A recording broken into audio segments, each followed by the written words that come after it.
Join Trezor every weekday from 10 a.m. to 2 p.m. on the nation's favorite radio station, playing the best hip-hop, urban, Afro, and R&B on 99 FM. 99 FM. Be inspired.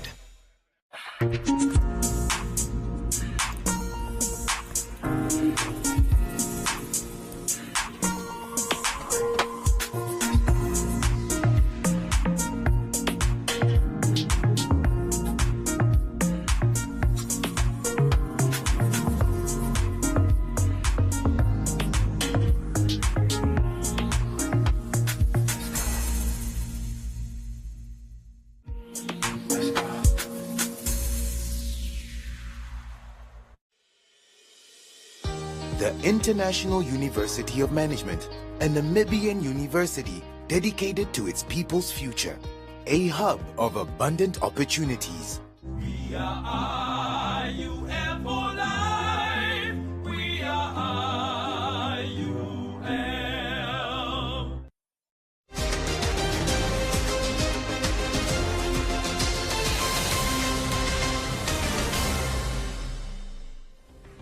Good evening. Welcome to News on One.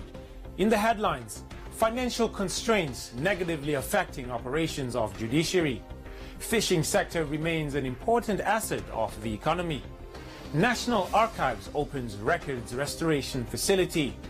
Climate change threatens water supply. And Business on One, Comments Corner, Sports and the weather.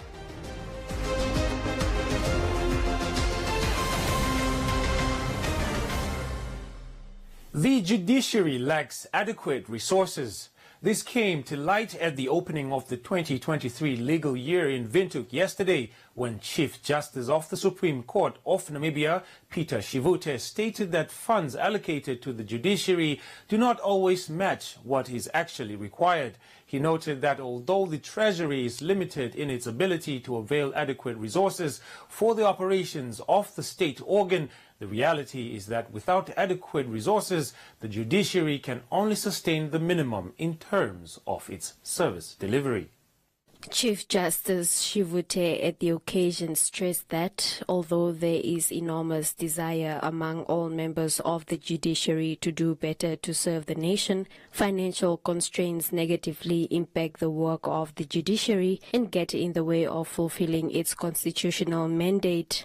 Shivute added that workload borne by the courts increases exponentially from year to year, noting that no budgetary provision was made for the filling of critical vacant posts for judicial officers and staff members, and this will affect judiciary's ability to offer improved services. The legislature passes new legislation day in and day out to deal with all manner of social, economic and political issues and occurrences. The upshot is that every new legislation brings in its trail additional responsibilities to the courts. It is therefore no exaggeration if I say that every piece of legislation passed by Parliament impacting the judiciary increases the workload of the courts without matching financial resources. In that regard, I wish to make a special mention of the well-meaning calls for the introduction of various specialized courts, which, if implemented, will undoubtedly result in an increased workload of the judiciary and an exponential increase in the responsibilities of the judiciary. In the recent past, I have received pleas for the establishment of designated courts for wildlife crimes, crimes involving corruption, fraud, and money laundering, and a family court. This list is, however, not exhaustive. There may be a good argument for the creation of such specialist courts. However, it is seldom recognized that such initiatives require massive financial resources, which must be met from existing funds if no additional funds are allocated for the execution of the specialized mandates. On the financial constraints at the judiciary, President Hage Geingob anticipates that budget cuts would be maintained this year and urged the judiciary and the Ministry of Justice to deliberate on alternative funding solutions. The president further called out the emerging trend of a lack of discipline in the legal profession. I'm aware that the ongoing budget cuts curtail the judiciary's ability to fill critical vacancies. We just heard it from the Chief Justice. Promote staff development and capacity building, and improve the court's infrastructure. As a fiscal space remains seriously constrained, although I see green shoots somewhere, we anticipate that budget cuts would be maintained this year. I'm going to see the Minister of Finance after this meeting. He's going to tell me things of maybe always cutting. But I will try to persuade him that I was with you and you were crying. So I'll take that message to him. Doing more with less, though. Doing more with less will remain the norm.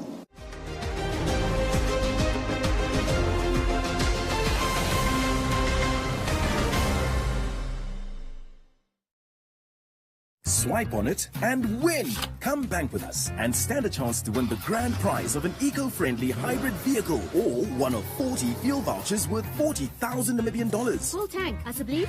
To enter, simply make any purchase using your Bank Vintage Visa debit or credit card between the 1st of October 2022 and the 31st of March 2023. With your Bank Vintage Visa card in hand, let's journey together with every swipe. Visit bankvintage.com.na for more information. Protect yourself against fraud and never share your PIN. T's and C's apply. Bank Vintage, a member of Capricorn Group.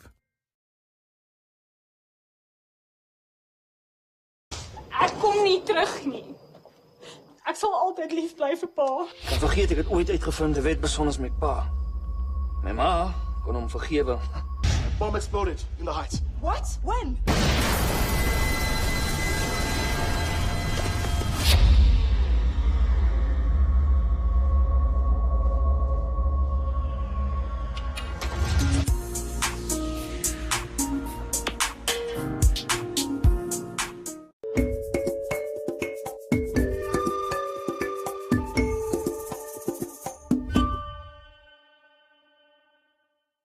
Fisheries and Marine Resources Minister Derek Claassen stated that the fishing sector has remained an important asset for the economy as it maintained its position among the top 5 largest contributing sectors to the gross domestic product.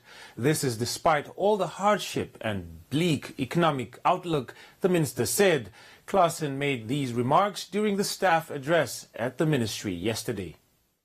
The Minister of Fishery and Marine Resources, Derek Claassen, stated that during 2021 and 2022, employment figures stood at 18,105 people who are either employed on the fishing vessels or on land-based factories, of which women make up 64% of employment in land-based factories.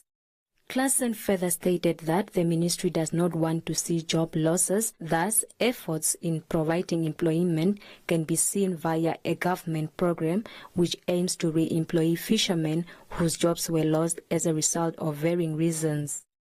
In terms of employment, during 2021-22, employment figures stood at 18,105 people who are either employed on fishing vessels or on land-based factories, of which women make up the largest component with 64% of employment in the land-based factories. As a Ministry of Fisheries and Marine Resources and the government of the Republic of Namibia, we don't want to see job losses in any industry.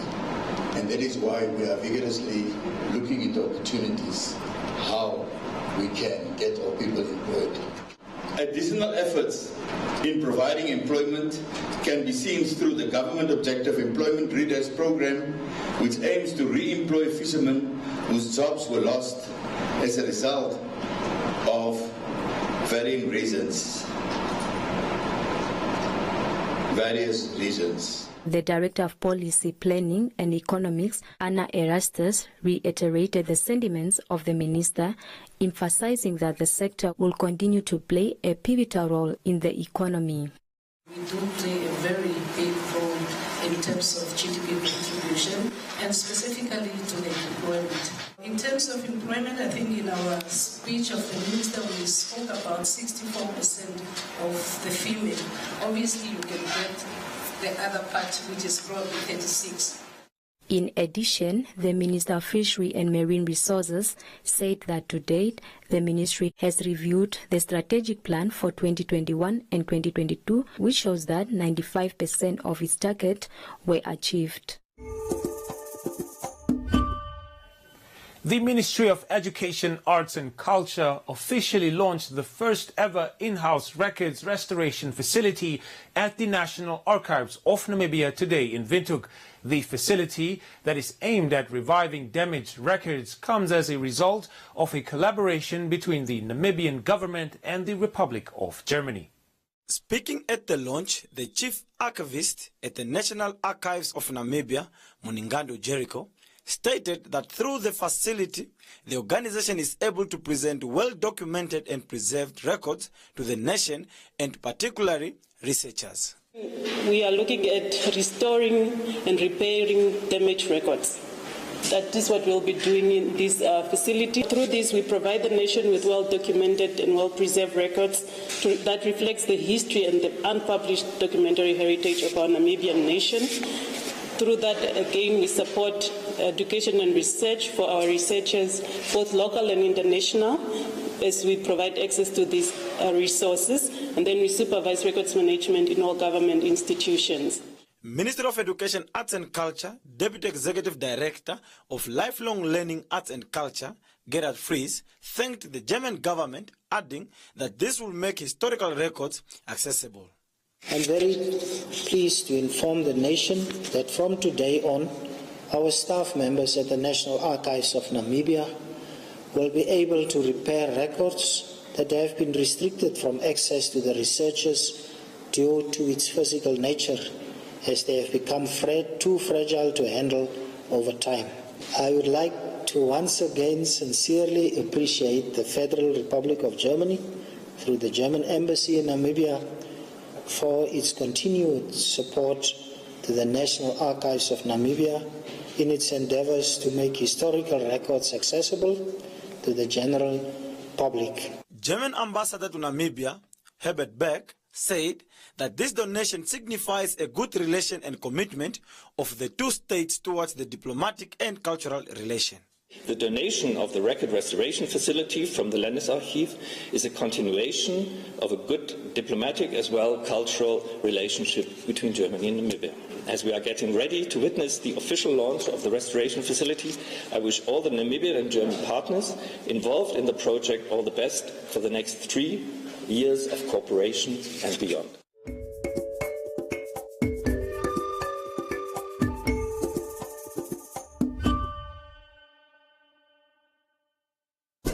This DJ is too busy. We are giving you all things, everything. Our DJ is on the decks.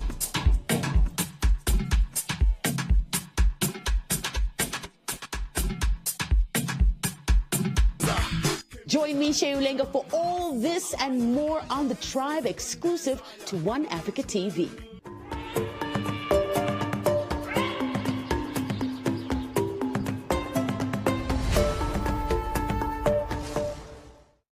The Ministry of Agriculture, Water and Land Reform Executive Director Ndiakupi Nitwamata stated that fresh water supply will continue to be threatened by climate change for the next decade. Nitwamata stated that 60% of the country's water goes to irrigation, leaving only 40% available to cover domestic water demands. Nitwamata made these remarks at the Hydrology and Water Coordination Panel workshop in Swakopmund this week. According to Nitwamata, the local water demand will likely increase because of population growth brought on by migration trends, which will gradually put pressure on domestic freshwater supply. Nitwamata stated that the continent is faced with the challenge of a low capacity to give out early warnings on extreme water events. This in turn leads to failure of climate damage mitigation and adaptation for communities as well as water sector stakeholders. The annual demand in 2015 was about 334.1 million cubic meters, and it is projected to 583.4 and 771.7 million cubic meters per year by 2025 and 2030, respectively. And irrigation in our country takes about 60% of water consumption and will remain the main consumer over the next 10 years, of course, given our rain patterns. Popular Democratic Movement leader McHenry Venani recently proposed catchments to be built in order to collect water from the Efunja. Venani stated that this is because the country lacks the capacity to capture fresh water. And we have been on record as PDM asking for government to build underground water reservoirs and reservoirs to capture this water so that we can reuse this water for future irrigation projects and agricultural produce going further. And it has been falling on deaf ears. And if you take 200 million and you put 10 bulldozers up north to do every village a dam, which is the policy of PDM that says every one village, one dam, you would be able to mitigate some of these flood-prone areas and be able to have catchment basements where you can be able to catch this. The Minister of Agriculture, Water and Land Reform, Carly Schlittwein, also expressed some thoughts on the matter, reiterating that it is unfortunate that Windhoek has lost the ability to manage freshwater resources. A dam that we use for freshwater supply, Koreankap Dam, is now a large sewage pond. And that sewage pond spills into Sokopur Dam. So we are busy messing up very, very crucial freshwater resources by an inability to manage a sewage system, a sanitation system in our capital. Ngitua Mata urged stakeholders in the water sector to collaborate on a global and regional level because the communities are suffering from freshwater supply shortages.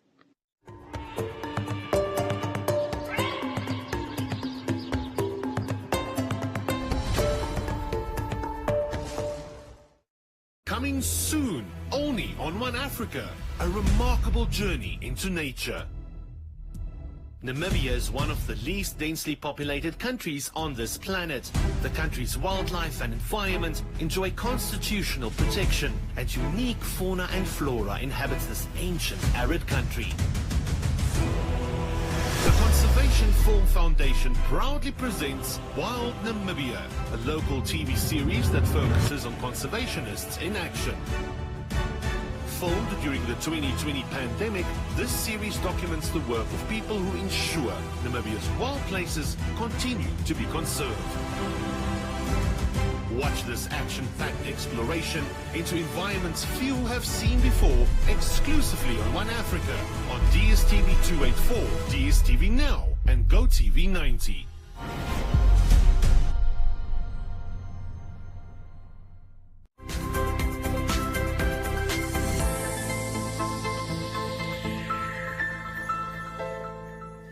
Welcome to Business on One.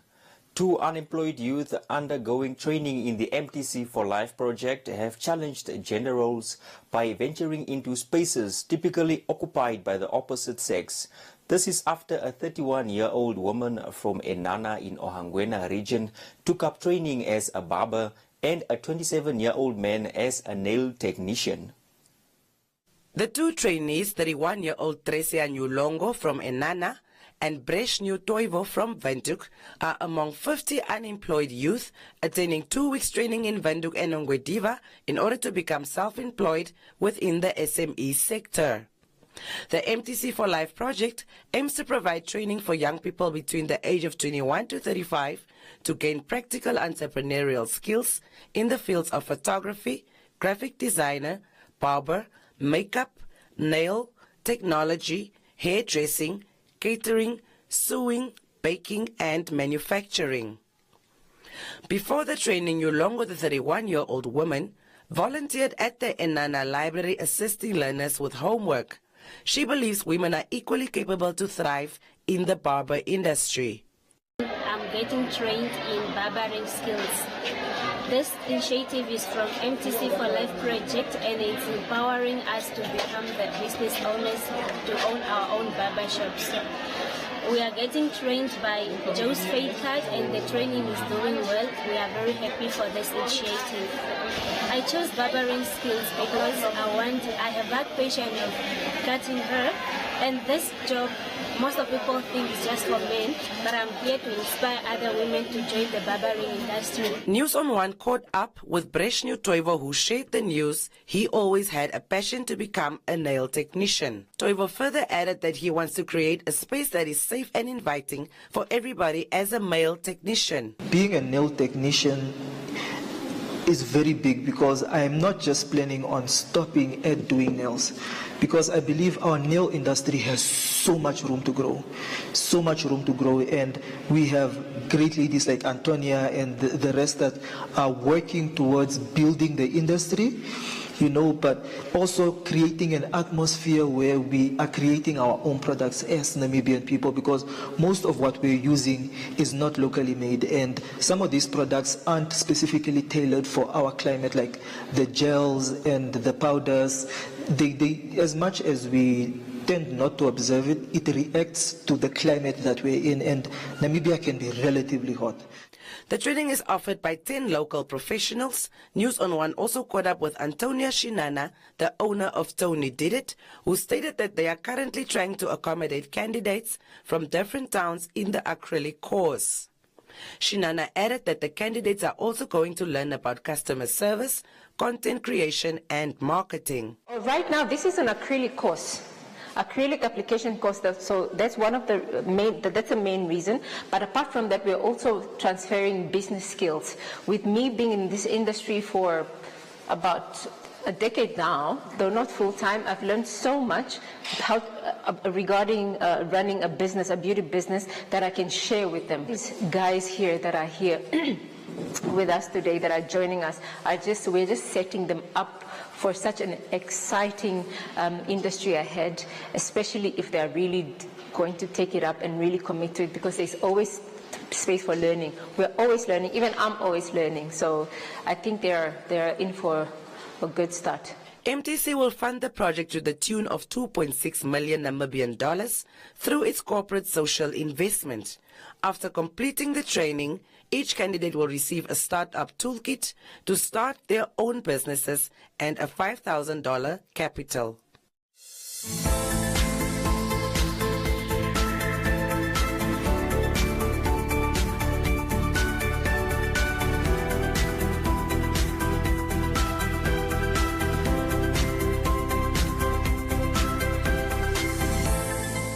And that is all we have for you. Be sure to follow us on our social media pages for more on business news.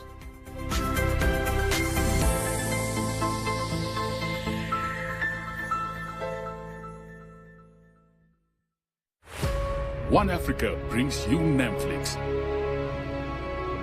a showcase of local films proudly produced by Namibian filmmakers. The kids ate already. Sundays at 8 p.m. only on One Africa TV. What do all you know here?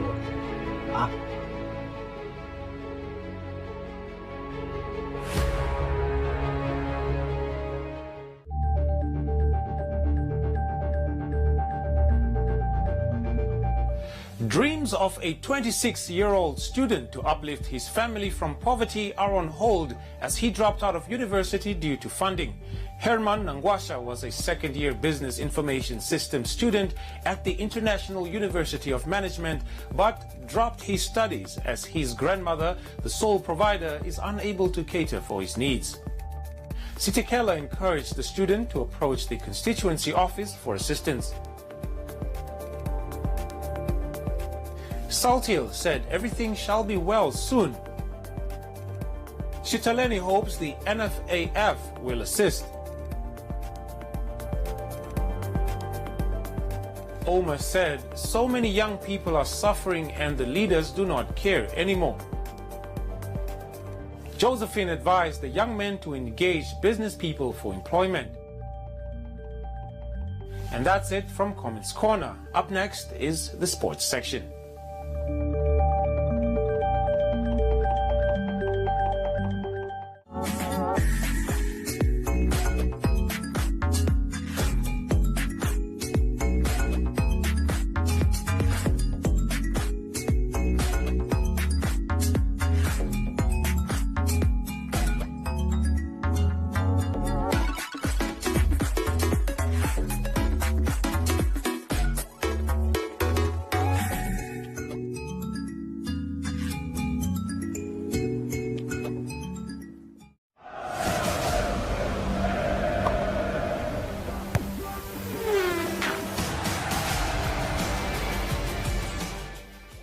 The NFA Women's Super League received a $7.5 million Namibian financial boost, which is believed to revive and strengthen women football in the country. The sponsorship comes after the NFA Normalization Committee and the First National Bank signed a 3-year-old agreement to which the bank will provide $2.5 million Namibian annually. The Minister of Sport, Youth and National Services, Agnes Chongarero, who was the keynote speaker at the signing ceremony, said the women's football has struggled to gain recognition in previous years and that this financial support will give local players in the NFA Women's Super League the opportunity to play in foreign professional leagues. It is this league that must export Namibian women football players to advanced clubs in the leagues somewhere around the continent, in the world, to bring depth and quality to brave gladiators, for our national team to stand its ground against competitive football nations in the race for Africa Women Cup of Nations. Normalization Committee Deputy Chairperson Afra Shiming Chase noted that they are aware of the difficulties facing the league and that the financial assistance from FNB Namibia will be essential in addressing the challenges. I say we are not without challenge. In fact, we have to acknowledge that even the Women's Super League has had a very inconsistent record from season to season. With the occasion of this sponsorship, it's only the second in the history of the Women's Super League, and the initial sponsorship for the 2018 to 2019 season from Scorpions Inc., although very, very grateful for that contribution, was very small in comparison to what we will be receiving on an annual basis. According to FNB Namibia retail manager Nangula Kauluma, gender segregation is common in sport codes such as rugby and football. Kauluma noted that investment in the NFA Women's Super League will contribute towards empowering women, creating role models and giving young women and girls the opportunity to realize their full potential. But we really have to continue to break down these gender inequalities by equipping our sportswomen, investing in them, and promoting them as professional athletes across the world, sportsmen, sportswomen in particular. By recognizing our sportswomen as equal to their male counterparts, by celebrating their achievements as much as their male counterparts, and critically by focusing on their skill, not sexualizing their participation. The league, which is now formally known as the FNB Women's Super League, is scheduled to kick off on the 18th of February for the 2022-23 season with 14 teams in Windhoek, Okahanja, Swakopmund and Oshakati.